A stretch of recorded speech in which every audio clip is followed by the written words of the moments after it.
Bom dia a todos. Nesse ano de 2019, o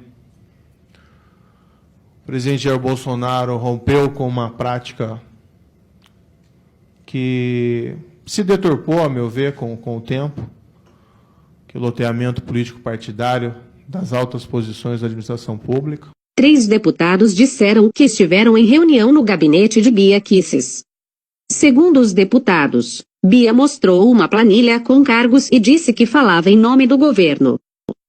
De um total de 102 nomeações do governo Bolsonaro para superintendências estaduais, feitas entre janeiro e setembro, 50 foram fruto de indicações políticas.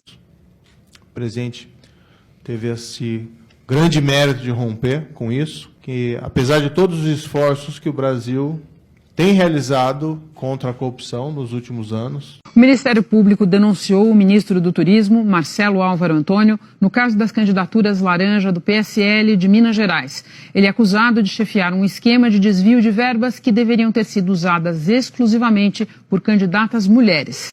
O Ministério Público de São Paulo pediu à Justiça que o ministro do Meio Ambiente, Ricardo Salles, deixe o cargo. Ele foi condenado em primeira instância por ter fraudado um processo ambiental quando ele era secretário da pasta aqui no estado. Presidente, saiu uma informação agora de que o Flávio Vanguard tem essa linha de uma... Ô, Deus, acabou a entrevista aí, vamos embora.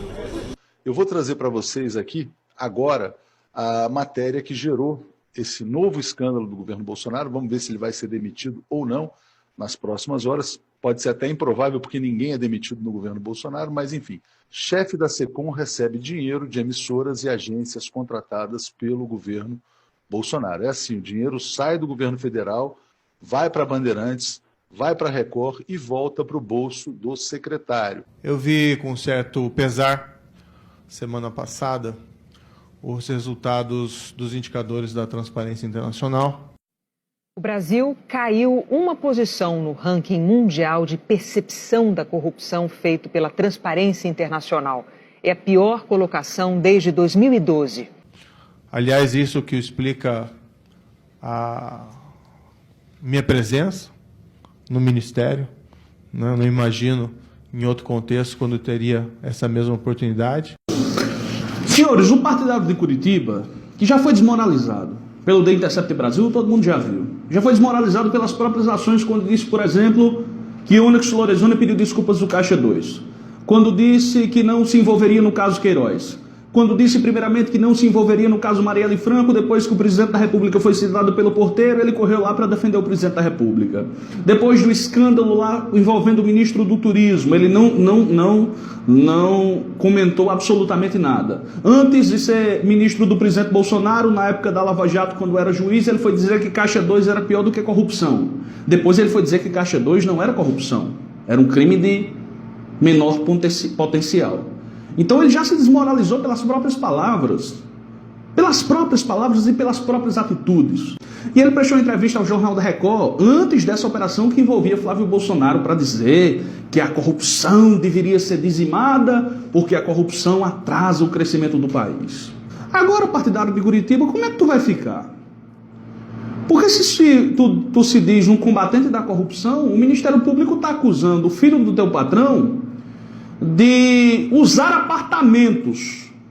Tu condenou Lula sem provas no caso lá do triplex do Guarujá. E todo mundo soube depois as conversinhas que você mantinha com o senhor Dallagnol, o senhor procurador da República. O filho do teu patrão usava apartamento para lavar dinheiro, irmão. O Queiroz recebeu só de 13 assessores 2 milhões de reais. O Ministério Público suspeita que até a loja de chocolates lá, do Flávio Bolsonaro, era usada para lavar dinheiro. Aí eu fico a me indagar. Com que cara tu vai aparecer para a sociedade agora? Com a cara mais lavada do mundo para continuar mentindo? Falando em combate à corrupção, partidário? Estamos terminando 2019 sem qualquer denúncia de corrupção.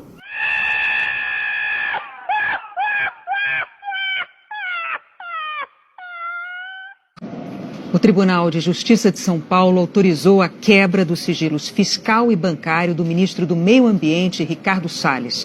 A Procuradoria de Justiça investiga suspeita de enriquecimento ilícito. O Ministério Público do Rio de Janeiro está investigando a suspeita de contratação de funcionários fantasmas no gabinete do vereador Carlos Bolsonaro, do PSC do Rio, filho do presidente Jair Bolsonaro. Um documento do Ministério Público Estadual do Rio de Janeiro detalha o suposto esquema de corrupção envolvendo o senador Flávio Bolsonaro quando ele era deputado estadual. Os promotores afirmam que Flávio Bolsonaro é o líder de uma organização criminosa e identificaram pelo menos 13 assessores que repassaram parte de seus salários ao ex-assessor dele, Fabrício Queiroz. No caso de Fabrício de Queiroz, a movimentação foi de R$1.200.000 durante um ano, segundo o COAF. Entre as transações estão R$24.000 depositados na conta da futura primeira-dama Michele Bolsonaro, mulher de Jair Bolsonaro. Vamos adiante construir um país mais íntegro. Muito obrigado.